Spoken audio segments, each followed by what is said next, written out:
Well, hello, my fellow car maulers. How are you doing this evening? It is Friday night for me. Saturday for you, because that's when this video came up, huh? Or whenever you're watching it.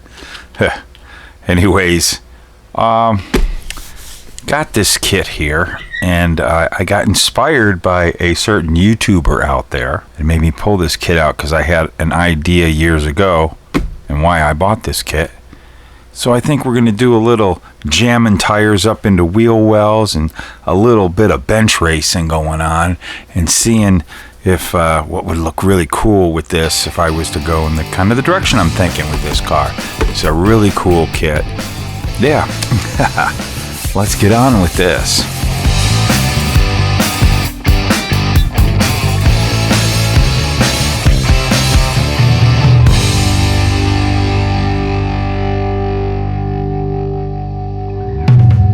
If you haven't watched a video that dropped Friday morning from our buddy Tim Brown from Throttle Power, he built up the latest 71 Olds Cutlass.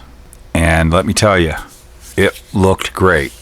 It looked really good. He did it really cool, kind of like back in the early 80s, late 70s, early 80s, high school kid owns the car, jacked up in the back, big tires and all that stuff. And he just said he really enjoyed that model. And in that time while he was making that video and building that model, him and I were talking on the phone about it a lot. And it made me remember this car, and there was another car that kit first came out. Oh, let's see. When was this? Does it say anywhere on here?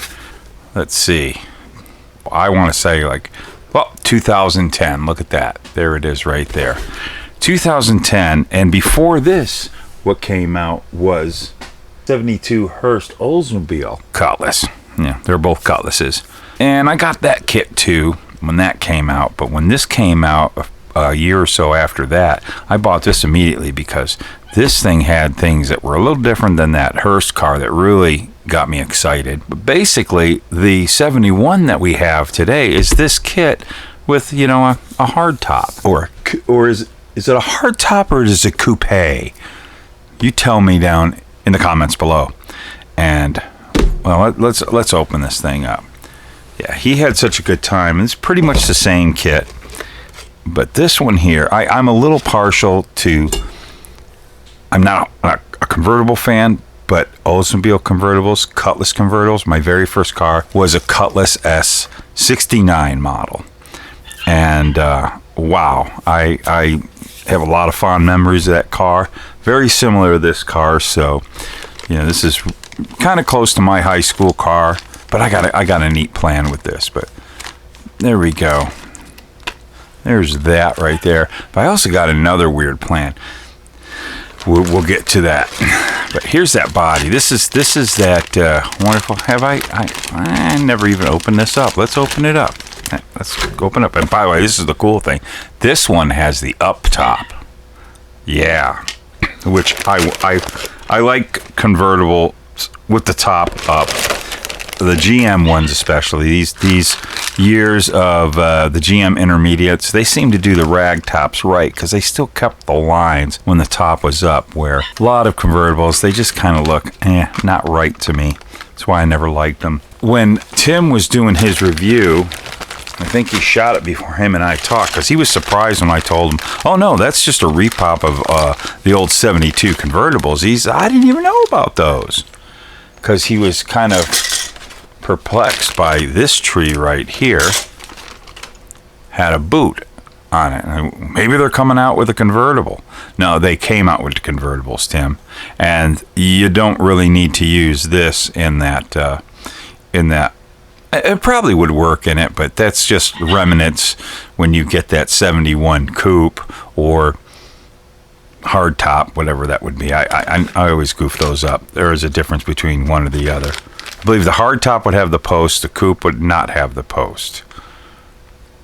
Or other way around. Whatever. You guys will correct me down there. Yeah, that's why that stuff was still, on the trees in that kit. I believe the kit that Tim has, that's depicting a hearse, so it had, was it depicting a hearse? I don't know. I don't have that kit. But here it is, convertible with no A-pillars. Still a beautiful looking body. Yeah, the A-pillars, which I think this is great if you're familiar with the Oldsmobile or a Revell or anything like that. It's nice that they did the A-pillars, just having it all chrome, because pretty much all that is chrome. They pretty much have chrome trim that just covers. Well, actually, it's not really chrome. It's probably stainless steel or something like that, from what I remember. But basically, everything is chrome. I would probably shoot this with a little bit of dull coat to really simmer it down a bit, or strip it and just paint it with some whatever your favorite chrome paint is that kind of isn't so chromed out. Chill it out a little bit. Oh wow, I just noticed, and this has a really, which is going to be nice for my build when I tell you what I'm doing. Look at that quadrajet right there. It's really chromy. That quadrajet looks pretty nice. So anyways, I got another thing I was thinking of doing, because you know I like to change things up. I have sitting over here from an old built up, I happen to have the bumpers and tail lights from the old Johan 70. It's a little messed up right there. And I was kind of playing around, and watch this, man. I like the looks of the 70. Now the 70, 71, and 72, basically all this was pretty much the same. Look at this. The Johan bumper, just about, with probably just a little bit of working, fits on there. And just to be a little different, I might go that route. Here's the, you see the difference in the, big difference in the tail lights. As you can see, there's the bumper for the 72. And there's the bumper for the 70. And this would probably work on that 71 kit that's out now too. Look at that, that fits right in there. You can do a 70. Come on, get in there. I just like the vertical taillights better of the 70. So that's a possibility I might do that. So these are just extra ones I have from an old built up that's long gone. And I'll probably do that. Another thing that I like about this kit over the first edition that came out, which was that Hearst version, is it just has the lump hoods, the S hoods. It was the S hood right there, which I really like. Give it a trim in here. Liberate it from the tree. Let's go with my tack life I got sitting over here on the side. And just give a little. It's like, I love this. I love this little machine.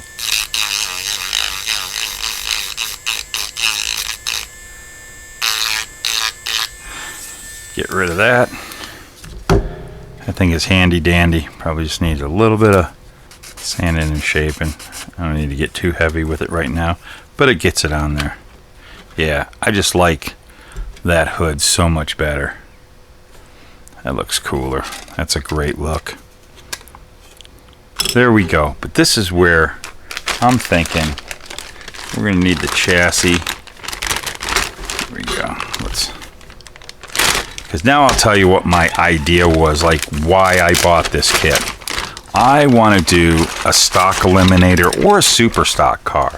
I've wanted to do an old GM convertible super stock car for the longest time. There was a couple of them that really always kind of intrigued me, caught my eye, whatever you want to say, from the past. And I just think a convertible, super stock drag car is always a cool idea.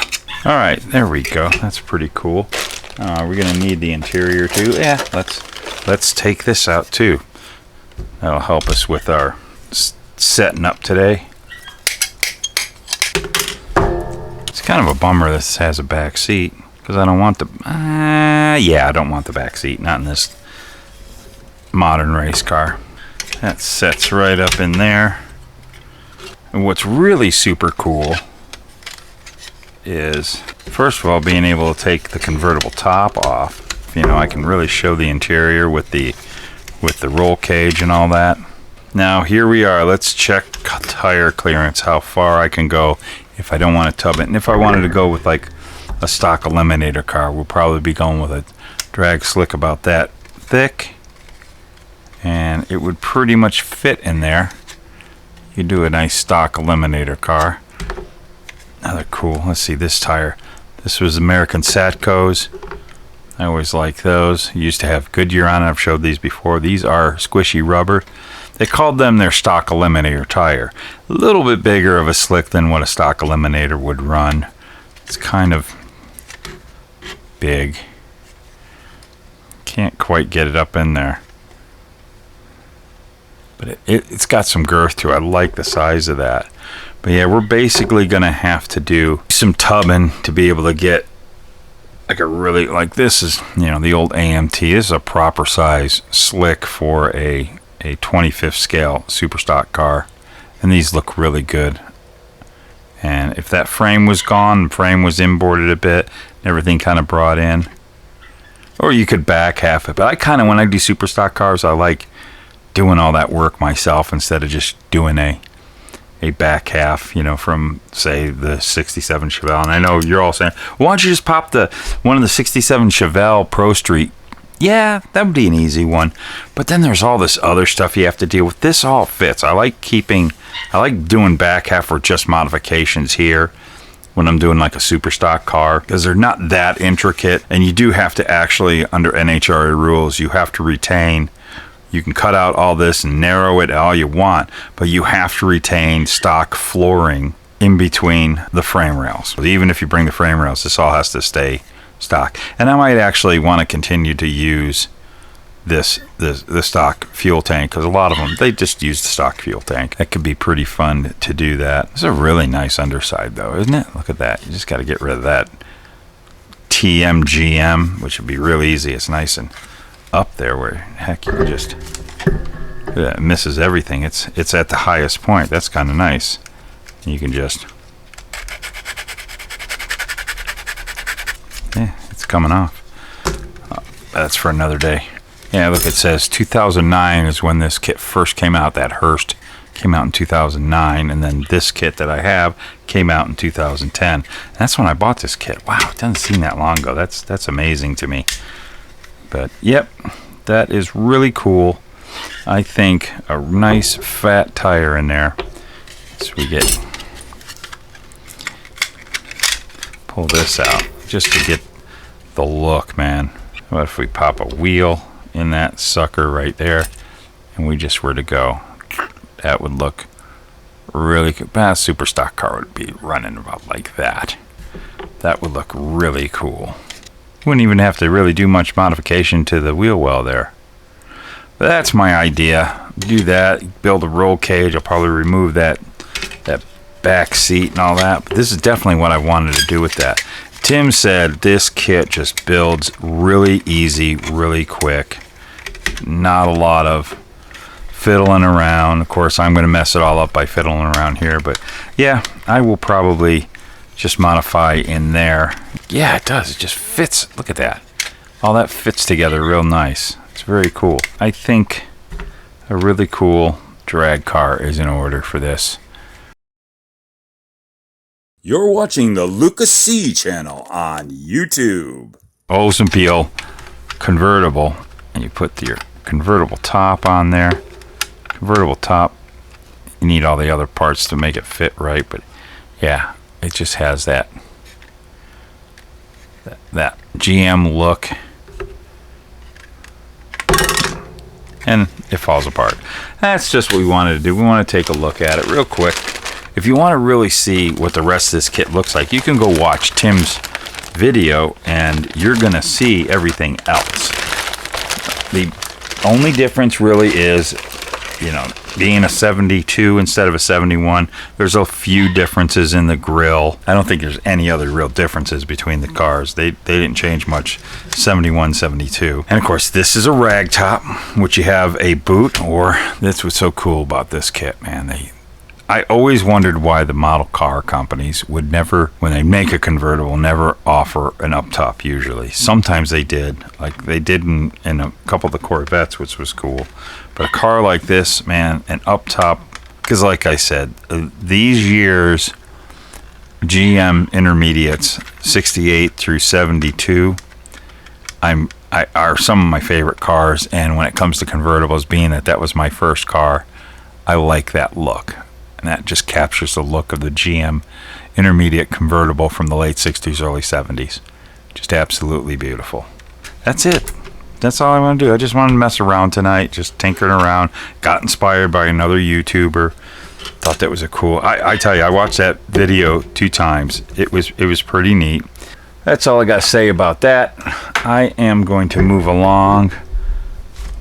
We got a heck of a weekend ahead of us, and man, we got so many more videos coming to you of some really cool stuff. Can't wait to get it all out there. I've been shooting videos and doing a lot of editing. I'll get some more stuff out to you. But this was just a kind of a neat thing I just felt like doing tonight, Friday night. You guys are watching just probably, in the morning, a few hours after I did this. Just messing around. Just wanted to invite you guys over to my bench. I like doing that because you guys are all my buddies. So I like to invite you up into the bench. Just looking at that again. I like that setup. I like that tire. What do you guys think? You think that's going to have the look? I might be able to get that to fit in there pretty darn good, actually. Ooh. Now that we're looking at that, let's get a look from behind. Let's see if I can hold it in place. Yeah, I think this is the key right there. Heck yeah, can you see that? Oh yeah. There you go. That brings it into focus. So it's sitting right about there. Yeah, I think I can make this work. I definitely can make that work. Oh yeah, that's going to be cool. That's going to be really cool. Alrighty, guys. Well, thanks for joining me this evening. A lot of fun. I always love bringing my buddies into my model room and us just tinker around and bench race a little and bench build, bench model racing, building, whatever we call it. Coming up with ideas, just spitting ideas. That's what I want to do with this kit. Looking forward to it. It'll probably happen in 2028. But until then, just mess around with your model cars, because we all mess around with our model cars like this. Why? Why do we play with model cars? Because it's fun, right? Here's the producers.